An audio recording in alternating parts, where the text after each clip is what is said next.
Hey everyone, Chris here from the Sonic Spectrum, and today we're talking about a speaker that refuses to quit. Yep, the Bose S1 Pro Plus.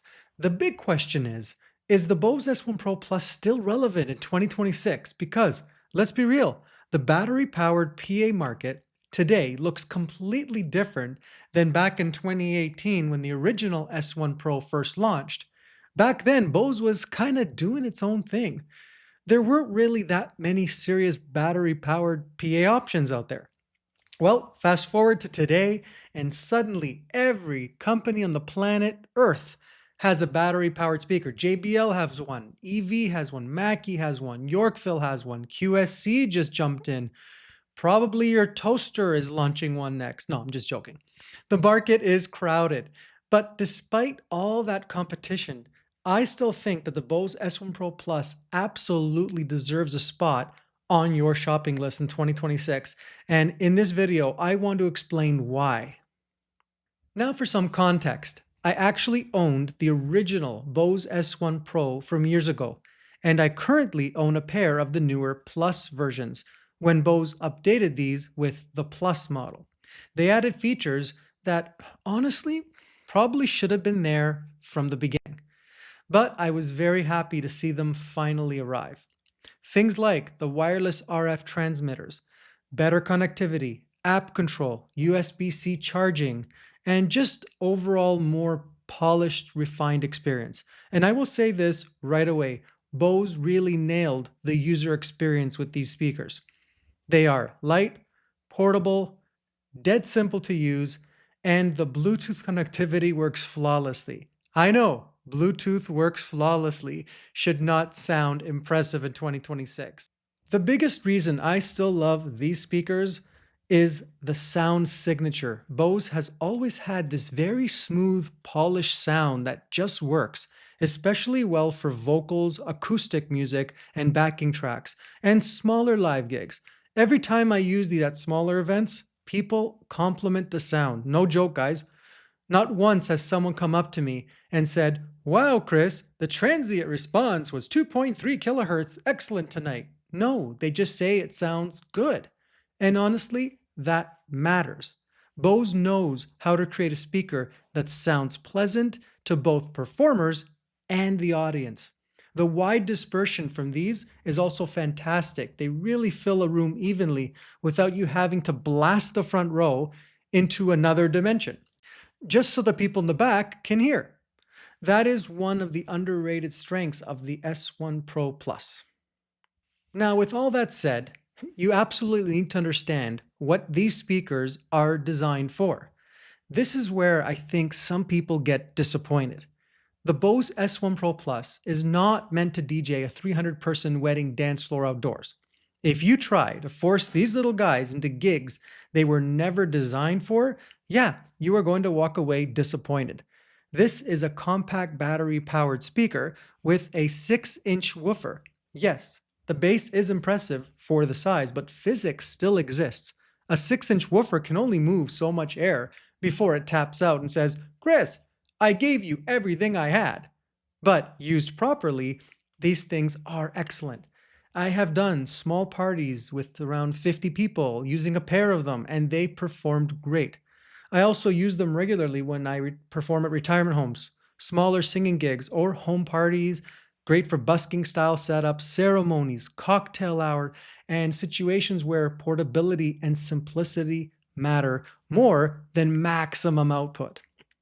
Now, are there newer battery-powered speakers that outperform the Bose in certain areas? Absolutely. One great example is the QSC CP8. Actually, whoa, scratch that. The newer QSC CB10, which I have covered on this channel already. If you need more output, bigger low end, and more power for larger battery-powered gigs, the QSC CB10 is fantastic. That speaker is seriously impressive. So the competition is catching up and in some cases surpassing Bose in raw performance. But raw output is not everything. The Bose still wins in portability, simplicity, smooth sound, and just works factor.